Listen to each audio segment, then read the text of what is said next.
Ya está. Elisa, buenas tardes, Elisa. Hola, querido Julio, muy buenas tardes. Buenas Qué tardes, gusto. Elisa. ¿Cómo has estado? ¿Cómo te ha ido?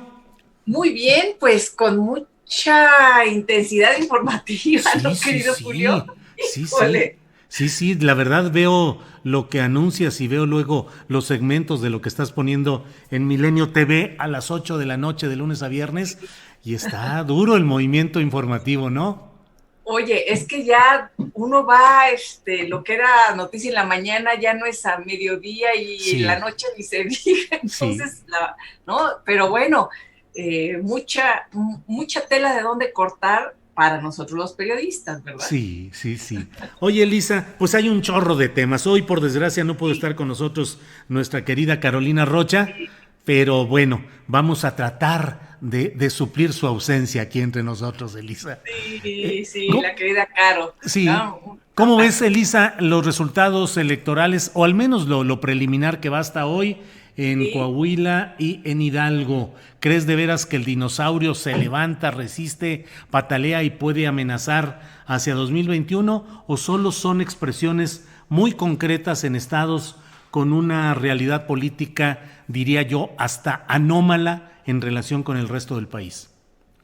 Mira, yo creo más lo segundo que lo primero, Julio, porque pues son estados y bastiones priistas que no se han movido o cuya competencia siempre ha sido aplastada. Entonces, me parece que no es de extrañar que continúe ese poderío, porque además sabemos cómo se manejan los poderes cuando son procesos electorales.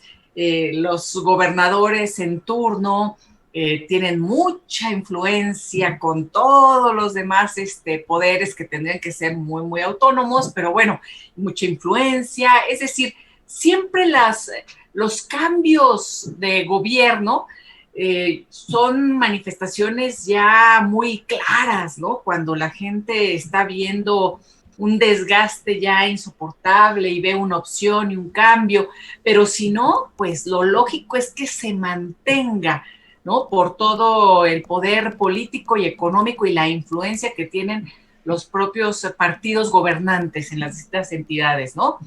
Entonces me parece que esto, pues claramente son bastiones priistas y priistas de toda la vida, Julio, con Sí, sí, mucho sí. poder.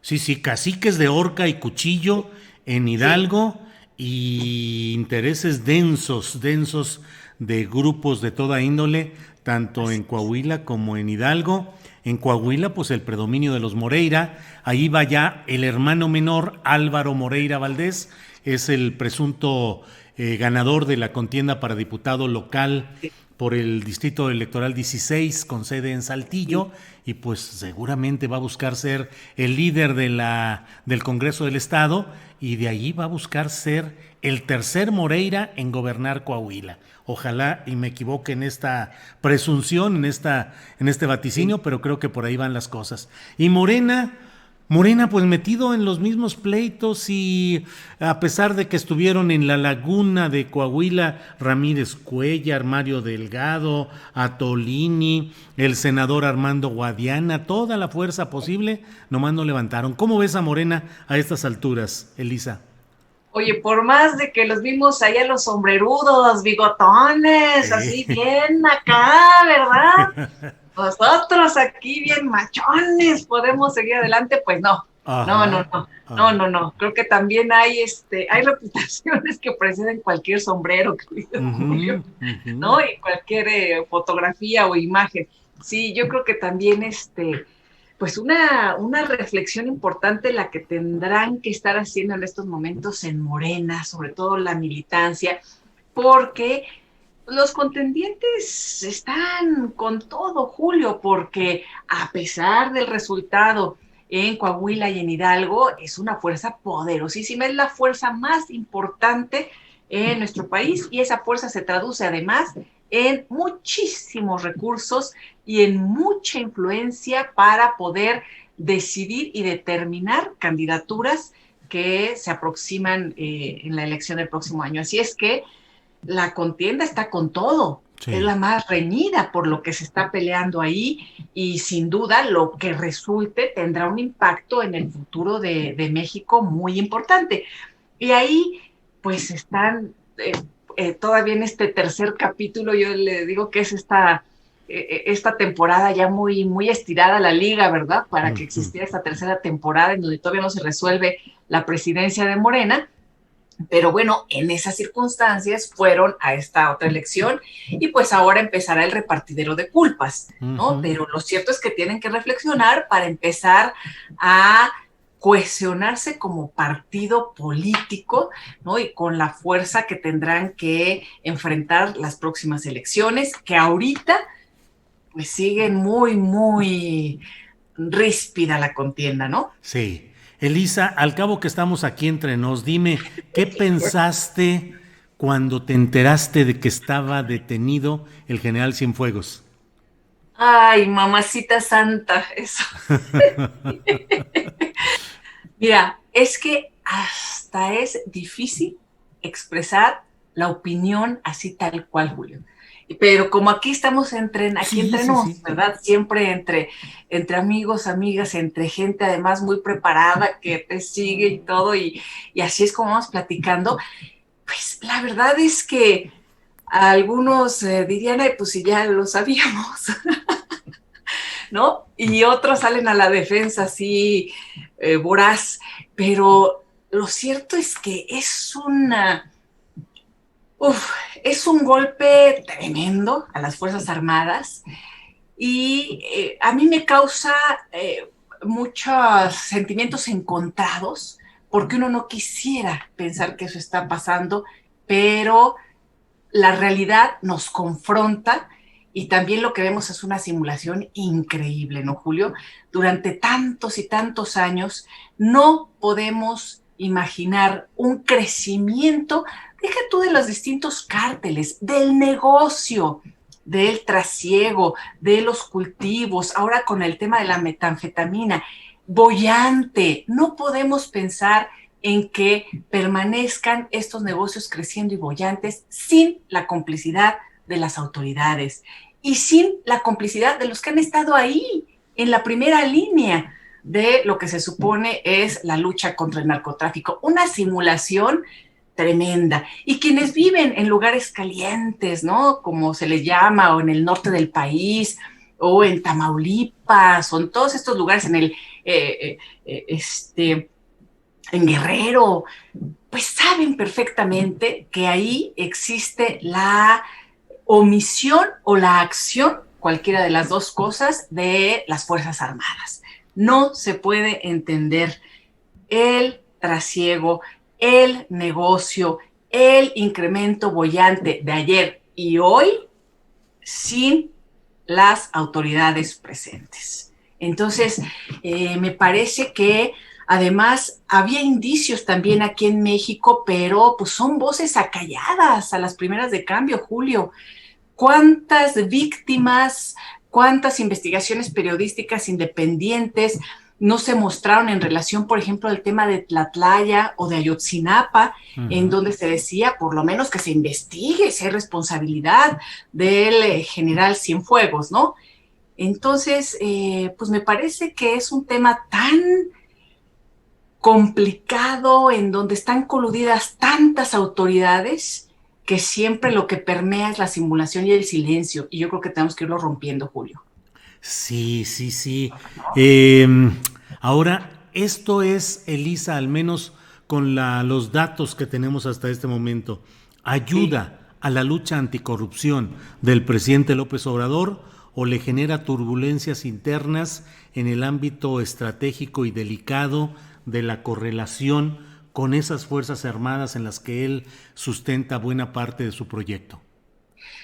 Yo creo que le genera turbulencias por más que él no quiera, ¿no? Porque ahorita lo vemos en un discurso bien distinto al de Genaro García Luna, por ejemplo, ¿no? En Sí, donde claramente y abiertamente en la conferencia mañanera hasta narcogobierno ha mencionado sí. el de Calderón por la posible vinculación de Genaro García Luna con el narcotráfico. Y digo posible porque todavía no tiene una sentencia condenatoria, aunque todo muestra que hacia allá va, pero se encuentra en estos momentos, igual que García Luna, imputado en Estados Unidos, en un proceso en donde tendrán que desahogarse todas las pruebas. Pero en ese sentido, estando en la misma circunstancia, con uno es durísimo, ¿no? Y clarísimo en las conferencias mañaneras, y con lo del tema de Salvador Cienfuegos, todo lo contrario, de pronto recordó la presunción de inocencia, ¿no? Y que esto, independiente si fuera así, no podemos generalizar. Entonces, su discurso se muestra muy, muy poco sólido en el sentido de que ha sido tremendamente fuerte y claro en asuntos como el de García Luna, ¿no? En sus conferencias mañaneras y calificando abiertamente al gobierno de Calderón, o también muy duro con los académicos, con los científicos, con los cineastas, con los defensores de derechos humanos, con el tema de fideicomisos, ¿no? En donde les dijo rateros y los puso a todos en un mismo saco sin distinción alguna, ¿no?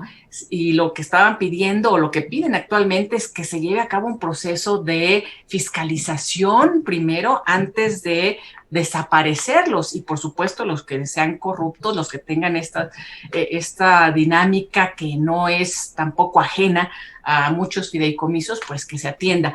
Pero bueno, este doble discurso, este doble rasero, yo no sé qué tanto va a poder sostenerlo el presidente en la opinión pública. Me parece que es un tema muy fuerte, muy delicado, y además en una estructura como la del ejército, Julio, en donde sabemos que son estructuras muy verticales, en donde la cadena de mando impacta a todos los demás y en donde además hay poca movilidad. Sí existe una continuidad en estructuras como las del ejército, no es como en el caso de las secretarías, por ejemplo, el caso de Genaro García Luna, en donde de un sexenio a otro pues llega alguien más y además trae a su gente y hacen corredero y remueven y quitan. No, las estructuras del ejército se mueven muy lentamente y la estructura que hereda el presidente es intacta.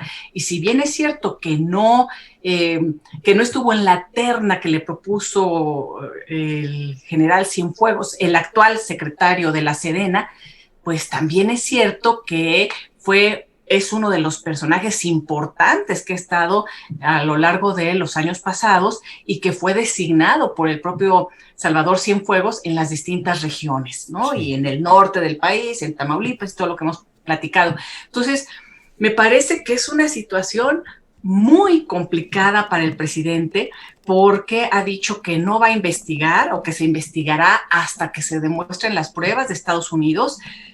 Comienzan ya a hablar de toda esta corrupción que hay en la DEA, pues, pero lo que pasa es que los procesos en Estados Unidos son mucho más que la DEA, ¿no? Mucho más que quienes acusan. Sí hay instituciones que van a decidir si sí o si no, y sí pasan por jueces independientes, es decir, hay una institucionalidad importante, y en ese sentido yo creo que pues el aviso y por eso nos impacta tanto, porque sabemos que tristemente las grandes investigaciones de políticos machuchones, funcionarios poderosísimos, involucrados o señalados de estar involucrados en el crimen organizado, se están dando en Estados Unidos. Desde Edgar Beitia, Genaro García Luna y ahora Salvador Cienfuegos. Y además nos ponen alerta porque dices qué está pasando aquí en México, porque esas investigaciones se tienen que llevar a cabo allá. Allá Edgar Beitia ya está sentenciado, ya es un criminal sentenciado por tener vínculos con cárteles de la droga en Nayarit como fiscal. Entonces, pues es una noticia que yo la veo que tiene que ser también que ojalá pusiera sobre la mesa una discusión dentro de las propias Fuerzas Armadas, que se empiecen a escuchar las voces, no de los altos mandos y de los que han tenido estos puestos y estos contactos directísimos, sino de todos los que conforman, ¿no? En los distintos rangos a las Fuerzas Armadas. Sí. Y también, por supuesto, que se empiecen a escuchar otras voces y que las empiece a escuchar el propio presidente, porque él avaló a estas Fuerzas Armadas hace unos años, al inicio de su sexenio, diciendo que no estaban infiltradas y que por eso creaba la Guardia Nacional y les tiró durísimo a las policías, yo creo que con razón, de cómo estaban infiltradas con el crimen y ya estaban putrefactas las estructuras, y dijo, y las Fuerzas Armadas no. Entonces, desde antes de depurarlas, investigarlas, analizarlas, él las avaló. Entonces, ¿cómo va ahora a cambiar el discurso? No solo las avaló, pues ya les ha dado muchísimos negocios, mucho poder, mucho dinero. Entonces, la pregunta es, ¿qué sigue? ¿Qué sigue? Porque el propio presidente, desde el arranque, ha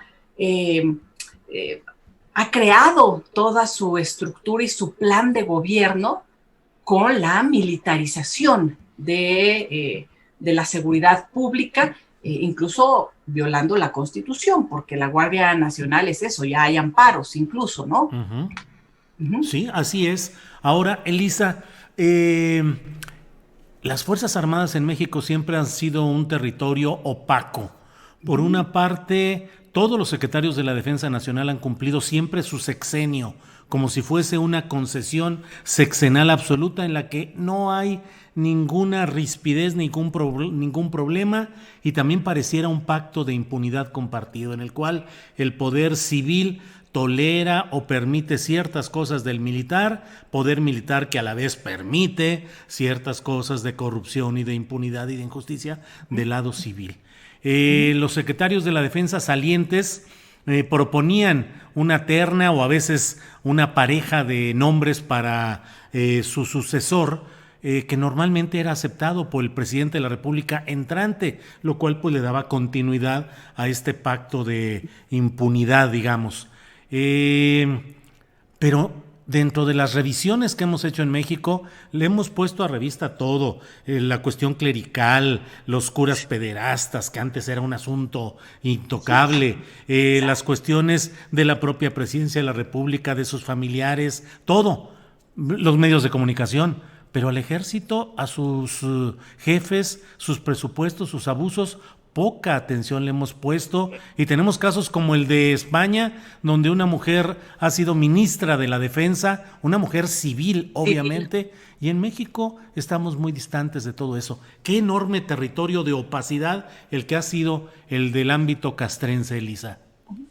Oye, Julio, ¿te acuerdas el programa pasado, el lunes pasado platicábamos, o no me acuerdo si fue el pasado, el antepasado, y que yo les decía que a mí me daban mucho miedo estas estructuras de la iglesia y del ejército, en donde además pues son muy bien aceptadas por la opinión pública, pero por opacas, porque corazón que no ve, o como dice eso, corazón, ojos que no ven, corazón que no siente. Eso, así es. Eso, ¿no? Sí. Y entonces, la verdad es que aquí estamos entrando nuevamente a estos terrenos, y me recuerda mucho la situación en la que vivimos con este miedo incluso de poder expresar las opiniones, con el que se vivía, ¿te acuerdas cuando el caso de Marcial Maciel? Sí, claro. En donde, pues, ¿tú era lo viviste y lo conociste, Elisa? Sí, a mí me dejaron de patrocinar porque... Imagínate que uno de nuestros patrocinadores tenía un programa de cine, era Bimbo. Ajá. Era un programa de cine en Cena y Canal 40. Entonces, pues, no, la presión empresarial ahí de que si sacan algo en contra de los Legionarios de Cristo se acabaron los patrocinios, y se acabaron, ¿eh? Y la presión del gobierno y la presión de, de todos los poderosos, porque en esa época, ahorita ya se nos hace muy fácil hablar de la pederastia en la iglesia. La propia iglesia comenzó décadas después a aceptar la situación, pero lo que hizo en un principio, bueno, primero fue descalificar a las víctimas, una presión terrible. Sí tomaron cartas en el asunto, tanto gobiernos como empresarios, al sacar a la luz pública los abusos del padre Marcial Maciel, el fundador de los Legionarios de Cristo, con todo el poder que tenía, pero no se llegó a más allá, Julio. Lo único que hicieron es, vamos a invitarlo, décadas después, a que se retire, ¿no? Para cuidar la institución, pero las estructuras y la podredumbre siguió y sigue, porque nunca se resolvió también más allá de quiénes fueron los que encubrieron todo eso y permitieron. Y además había un modus operandi en donde los iban a los distintos sacerdotes ubicando de un lugar a otro para que no afectaran y ya no hubiera escándalos en ciertas ciudades o en ciertos pueblos, y seguían abusando de los niños. Pero a lo que voy es que la solución era, bueno, después de muchísimo tiempo, mucho desgaste, cuando medio empezaron a aceptar, era vamos a alejarlo, que se vaya a una vida de recogimiento y que la estructura de la iglesia quede intacta, que no la perjudique. Y me recuerda mucho lo que está pasando. Es más, el presidente Andrés Manuel dijo, recién enterado de la captura del general Cienfuegos, comparó esto con lo que sucedió con el ministro Medina Mora en la corte. Y él vio con muy buenos ojos que tomaran la decisión, así en plural, o sea, no es cierto que él renunció, sino que tomaran la decisión de quitarlo y alejarlo de la Suprema Corte por los crímenes esos como los que nos enteramos ayer, eso dijo, para no afectar a la institución, al Poder Judicial, a la Corte.